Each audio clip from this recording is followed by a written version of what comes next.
बचपन से ही डांस करना बहुत पसंद था। जब भी मेरी मॉम आती थी गैदरिंग में तो बहुत सारे स्नैक्स वगैरह लेके आती थी। ब्लर इमेज होती है ना, जो मैं ऐसे डांस कर रही हूँ, like you know there are thousands of people and this is this big stage. Trend करने के लिए पैसे दिए, मैं डांस क्लास की फीस कहाँ से भरूंगी कि मैं मुश्किल से 10 जंपिंग जैक्स भी नहीं कर पा रही कि मैं डांस क्या खाक करूंगी। Hi guys, welcome back to my channel and आज तो जो टॉपिक है वो आपने फर्स्ट ऑफ ऑल टाइटल में पढ़ ही लिया होगा, लेकिन आप लोगों ने ये टॉपिक कमेंट सेक्शन में बहुत रिक्वेस्ट किया था, लेकिन मैं सीक्वेंस वाइज इस पे आना चाहती थी। सो फाइनली मैं इस टॉपिक पे आज बात कर रही हूँ that how I started dancing. So well, थोड़ा सा एक स्नीक पीक लेते हैं। मैं एक्चुअली बचपन से ही डांसिंग में थी, मतलब मुझे बचपन से ही डांस करना बहुत पसंद था। मतलब वो मेरा एक काइंड ऑफ स्ट्रेस रिलीवर था डांसिंग। ठीक है, बचपन में क्या स्ट्रेस होता है, मतलब वो तो हम तो वैसे ही डांस करते, लेकिन जैसे जैसे मैं बड़ी होती गई तो मुझे बस वही चीज़ थी जो हैप्पीनेस देती थी सबसे ज़्यादा। मुझे स्कूल जाना अच्छा नहीं लगता था, बट साल में एक ही महीना मुझे स्कूल जाना अच्छा लगता था, वो था दिसंबर, क्योंकि दिसंबर में क्रिसमस की वजह से एनुअल फंक्शन हुआ करता था और उस एनुअल फंक्शन की वजह से हमें क्लासेस बंक करके रिहर्सल्स के लिए बुलाया जाता था, इसलिए स्टडीज़ भी करनी पड़ती थी और बहुत सारा डांस करने मिलता था, जो कि मेरी फेवरेट चीज़ है। तो ये मैंने कभी नहीं एक्सेप्ट नहीं किया, लेकिन हाँ, दिसंबर ही मेरा स्कूल में सबसे फेवरेट मंथ हुआ करता था। बस उसके पहले और उसके बाद मुझे हमेशा स्कूल में बोर होता था और मेरा जाने का बिल्कुल मन नहीं करता था। तभी तो मतलब मेरी मम्मी भी मुझे बहुत सपोर्ट करती थी, मम्मी और पापा दोनों ही बहुत सपोर्ट करते थे डांसिंग में कि चलो करो, कुछ एक्टिविटीज़ बच्चों ने करना चाहिए ऐसा। And I am so thankful कि मेरे मॉम डैड इतने मतलब लोग काफ़ी डांस मतलब नहीं करना चाहिए और मेरे मम्मी पापा छोड़ के मेरी पूरी फैमिली में सब लोग डांस को अपोज करते थे, लेकिन मेरे मम्मी पापा सबके अगेंस्ट जाके मुझे पार्टिसिपेट करने देते थे तो मुझे वो बहुत अच्छा लगता था। एंड जब भी मेरी मॉम आती थी गैदरिंग में तो बहुत सारे स्नैक्स वगैरह लेके आती थी, सब फैमिली मतलब मेरे कजिन्स वगैरह को साथ में लेके आती, चलो चलो इशू का एनुअल फंक्शन है, जाना है, चलो चलो चलो। मॉम की भी एक्साइटमेंट इतनी होती थी ना, तो फिर मुझे और भी अच्छा लगता था और मुझे और कॉन्फिडेंट फील होता था। स्टडीज़ में तो मैं थोड़ी एवरेज ही थी, लेकिन डांस में मुझे हमेशा से मतलब लिटरली मुझे कभी सेकंड प्राइज़ फर्स्ट प्राइज़ ये मिलता रहता था। फिर इवेंचुअली जैसे जैसे बड़ी होते गई तो लास्ट मैंने अगर पार्टिसिपेट किया होगा तो 12th में किया था। उसमें वो सॉन्ग था डूब जा मेरे प्यार में, सब हम कॉलेज गर्ल्स ने वो एक घर पे सेट किया था एंड हम लोग रिहर्सल करके। वैसे कॉलेज में इतना मज़ा नहीं आया क्योंकि वो तो कॉलेज के बाद ही हम लोग किसी के घर पे रिहर्सल करने जाते थे, बट स्कूल टाइम में डांसिंग का मज़ा ही कुछ और था। देन आफ्टर 12th मेरा डांसिंग मतलब मैंने तो नहीं छोड़ा, लेकिन वो सिचुएशन ऐसी हो गई कि वो छूट गया। मतलब कि जॉब शुरू हो गए, फिर नाइट शिफ्ट शुरू हो गई, कॉल सेंटर शुरू हो गया, तो और मैं तो वैसे ही नासिक आ गई। और बचपन से कल्चर यही था ना कि डांस एक हॉबी है, वो सिर्फ स्कूल में परफॉर्म होती है, उसके अलावा वो कहीं नहीं होती। या फिर आप डांस इंडिया डांस या कोई शोज़ देख लो टीवी पे और बस उसको देख के तरसते रहो, या फिर आप अपने स्कूल में परफॉर्म कर लो, या एक टाइम के बाद वो सब खत्म हो जाता है। तो मेरा भी मेंटालिटी वैसा ही हो गया था। मतलब मैंने कभी सोचा ही नहीं कि डांसिंग में मेरा आगे कुछ होगा, लेकिन मेरे साथ ना हमेशा एक चीज़ ऐसे होती थी कि जब भी मैं मेरे ईयरफोन्स डालती थी ऑफिस से आते टाइम जाते टाइम, या कभी भी घर पे टेरेस पे वॉक कर रही होती थी, तो मुझे अपने आप को ना मतलब एक ना वो ऐसे ब्लर इमेज होती है ना, जो मैं ऐसे डांस कर रही हूँ, like there are thousands of people and this is this big stage, and ये ना मुझे हमेशा एक ब्लर इमेज में इमेजिन होता था। और वो तो मैं जब नासिक आ ही रही थी तभी भी मुझे वो सब इमेजिन होता ही था। मतलब आई डोंट नो कैसे, बट मैं ना उसको बहुत अट्रैक्ट करती थी, लेकिन वो क्या है कैसे है वो मुझे कुछ भी आइडिया नहीं था। सो अब स्टडीज़ भी चल रहे थे साइड बाय साइड, एक्सटर्नल में अपना ग्रेजुएशन कर रही थी और साइड बाय साइड में नाइट शिफ्ट कर रही थी कॉल सेंटर। और 1.5 साल बाद मैंने ना कॉल सेंटर फाइनली छोड़ने का डिसीजन लिया, बिकॉज नाइट शिफ्ट करके बहुत हेल्थ इश्यूज हो रहे थे, बार बार बीमार पड़ रही थी और मैं ना ऐसी ना मतलब जादू ही बन गई थी। मेरे को धूप देखने मिलती नहीं थी। 6-7 बजे जो घर पे आओ, जो सोती थी डायरेक्टली रात को 8 बजे उठती थी मैं। मतलब मेरी सिचुएशन ऐसी होती, मेरा लंच भी मिस हो जाता था, ऐसे मेरा नॉर्मल लाइफ ही मिस हो गया था। मैं सुबह 7 बजे कॉल सेंटर से आके थोड़ा बहुत नाश्ता करके जो सोती थी डायरेक्टली 8 बजे उठती थी मैं। और 9 बजे कॉल सेंटर होता, तो 8 बजे नहाती थी मैं रात को और फिर खाना खा के कॉल सेंटर। फिर एक टाइम ऐसे होने लग गया कि मेरी कैब बाहर आके रुक जाया करती थी वो हॉर्न बजा के, लेकिन तो भी मैं उठती नहीं थी। मैं मतलब इतना मैं वो बीमार पड़ी जा रही थी।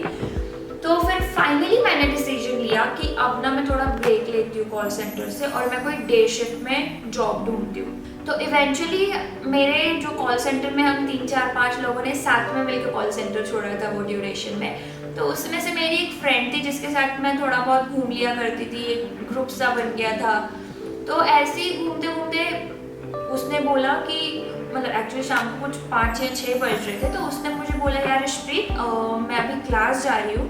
तो मैंने कहा कौन से क्लास? तो वो कह रही है डांस क्लास, तो मैं तुझे 1 घंटे में मिलती हूँ। तो वो डांस क्लास नाम सुना मैंने इतने सालों बाद, तो मेरा थोड़ा सर ये हो गया। मैंने बोला, लेकिन मैंने उसको इतना ये नहीं किया क्योंकि एक्चुअली फीस भरने के पैसे नहीं थे। तो वो बोले तू भी चल मेरे साथ। मैंने बोला यार रुक जा, कल ही जॉब छूटा है, इधर मेरे पास रेंट भरने के लिए पैसे नहीं है, मैं डांस क्लास की फीस कहाँ से भरूंगी।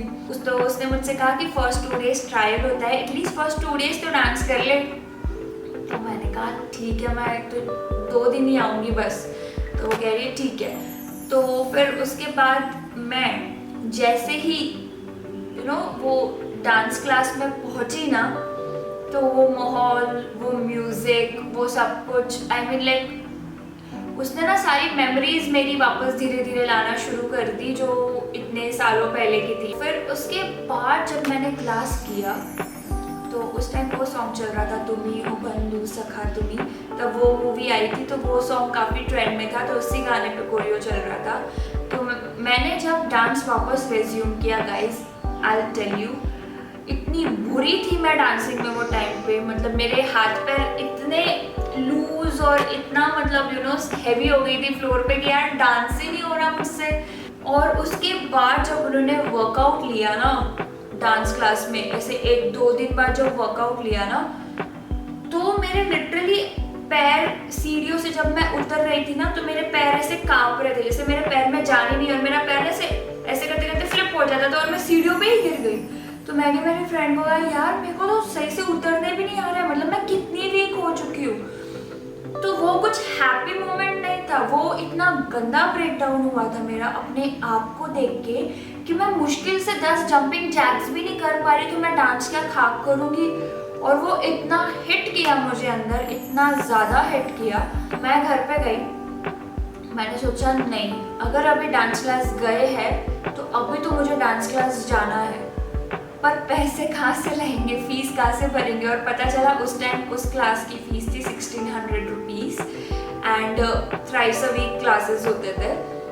तो मैंने सोचा कि देख मुझे और कोई जॉब मिले ना मिले, लेकिन कॉल सेंटर में वापस जॉब मिल जाएगी क्योंकि 1.5 साल का एक्सपीरियंस है। तो मैंने कोई और कॉल सेंटर ज्वाइन कर लिया just for the sake of dance. तो हेल्थ मतलब ठीक है, हेल्थ का सोच लेंगे क्या होगा, लेकिन मुझे डांस करना है। वो एक चीज़ ने मुझे फिर से ट्रिगर कर दिया सालों बाद, और मैंने फिर से कॉल सेंटर ज्वाइन कर लिया। सो बेसिकली मेरी बैच जो होती थी वो शाम को होती थी 6 से 7, और फिर 9 बजे मेरा कॉल सेंटर होता था और सुबह 7 बजे मैं घर पे शिफ्ट से आती थी। एंड इवेंचुअली फिर ऐसे चलता गया एंड मैं जॉब करती गई, साइड बाय साइड डांस करती गई। तो ऐसे मतलब मेरी डांसिंग जर्नी की स्टार्ट हुई। लेकिन let me tell you guys, it was so difficult to get back into this dancing thing because first of all कभी सोचा नहीं था कि वापस इस चीज़ में मैं आऊँगी, और जब भी आई तो कभी सोचा नहीं था कि मैं इतनी बुरी डांस करूँगी, और कभी सोचा भी नहीं था कि मैं इतनी अनफिट हूँ कि मुश्किल से 10 जंपिंग जैक्स करती हूँ मैं, और इतनी आलसी मतलब ऐसे ना मुझे देख के कोई बोलेगा ही नहीं कि ये डांस भी करती होगी। आई मीन लाइक सो ऐसे थी मैं, मतलब खाओ पियो सो जाओ काम करो ये वो क्योंकि ऑब्वियसली यार इतने टाइम अगर नाइट शिफ्ट करो तो थोड़ा बॉडी भी हमारा नेचर के against you tend to get more, I feel so. मतलब मैं वैसी हो गई थी। अब मेरी सैलरी शुरू हो गई कॉल सेंटर में, एंड मैंने अपने साथ साथ ना मेरी फ्रेंड की भी फीस भर दी खुशी के मारे कि ले भाई चल तू भी 1600 रुपीज़ ले ले, मैं भी भरती हूँ, दोनों साथ में क्लास जाएंगे। उसने मुझे प्रॉमिस किया था कि वो मुझे वापस देगी क्योंकि मुझे मेरे टिफ़िन के पैसे भरने थे, लेकिन वो मेरे पैसे लेके चली गई, उससे कभी पैसे वापस ही नहीं दिए और मैंने भी कभी मांगे नहीं। फिर बाद में कहा चल छोड़ यार, क्या ही करें।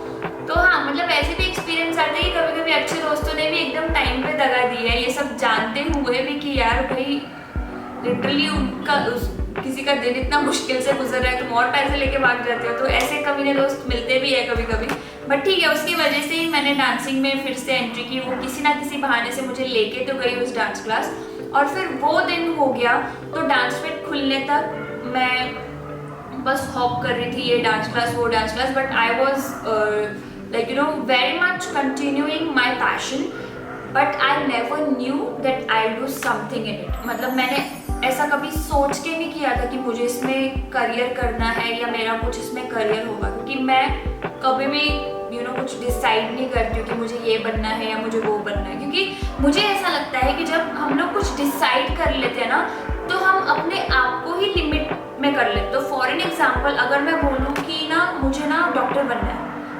तो मैं उसकी तरफ ही काम करने लग जाऊंगी, लेकिन क्या पता मेरे डेस्टिनी में डॉक्टर से भी बड़ी चीज़ लिखी हो, लेकिन मैं रोज खुद को डॉक्टर डॉक्टर डॉक्टर बोल बोल के मैं अपने आप को ही वो लिमिट लगा लूँ। तो मैं यही नहीं कहती कि आप लोग कुछ डिसाइड मत करो, लेकिन अपने आप को किसी चीज़ पे रोक मत लगाओ, सो या मतलब मेरे फैमिली में तो सारे कोई टीचर, कोई यही सब है, तो मेरी भी सोच वही हो गई थी कि यार तो मेरे को आईटी कंपनी में जॉब करना है, अच्छे से मंथली सैलरी लेनी है और घर चलाना है। तो वो मेरा मेंटालिटी हो गया था, लेकिन कहीं ना कहीं मेरा वो बचपना था मेरे अंदर, थोड़ा वो खुजली थी कि नहीं ये तो नहीं है, मतलब जॉब करने वाली स्ट्रीट तो है ही नहीं कि एक जगह पे 8 घंटे मैं कहीं बैठ गई, वो तो पॉसिबल हो ही नहीं सकता।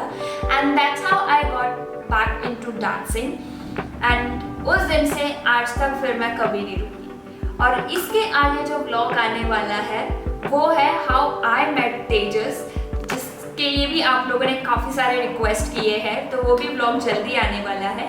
And yes, that's how I started dancing again, and trust me, दुनिया की सबसे सबसे सबसे बुरी डांसर थी मैं। तो अगर आप भी डांस रिज्यूम करना चाहते हो तो करो। शुरुआत ऐसे नहीं होता कि परफेक्ट ही होता है, लेकिन इवेंचुअली जितना आप अपने आप को पॉलिश करोगे, जितना आप अपने मन पे लोगे, आई नो हर्ट होता है, आई नो मॉडल डाउन होता है, बहुत सारी चीज़ें होती है, बट डोंट गिव अप, क्योंकि इवेंचुअली डांस एक ऐसी चीज़ है, पहली चीज़ तो वो स्ट्रेस दूर करता है, जो मतलब मेरी लाइफ में इतनी सारी मुश्किलें थी, लेकिन 1 घंटे का डांस मेरा पूरे दिन का स्ट्रेस दूर कर देता था, मतलब मैं सब भूल जाती थी, और उसी चीज़ से मेरे को इतनी एनर्जी दी है यहाँ तक पहुँचने तक। तो डांस सिर्फ एक डांस नहीं है, it's a therapy, it's a meditation, and trust me, अगर आप किसी प्रॉब्लम्स के थ्रू जा रहे हो ना तो 1 घंटा तो ज़रूर डांस कर लो यार, मतलब कहीं ना कहीं कुछ ना कुछ तो दिमाग शांत हो ही जाता है। मतलब मेरा तो रास्ता वही सिंपल फंडा था कि भाई 1-1.5 घंटा अपना डांस करो, पूरा खो जाओ उसके अंदर, एंड इवेंचुअली शायद कुछ चीज़ें आसान हो जाती है। सो यार that's it, I hope you guys enjoyed my vlog. ये बहुत छोटा सा एंड क्यूट सा व्लॉग था,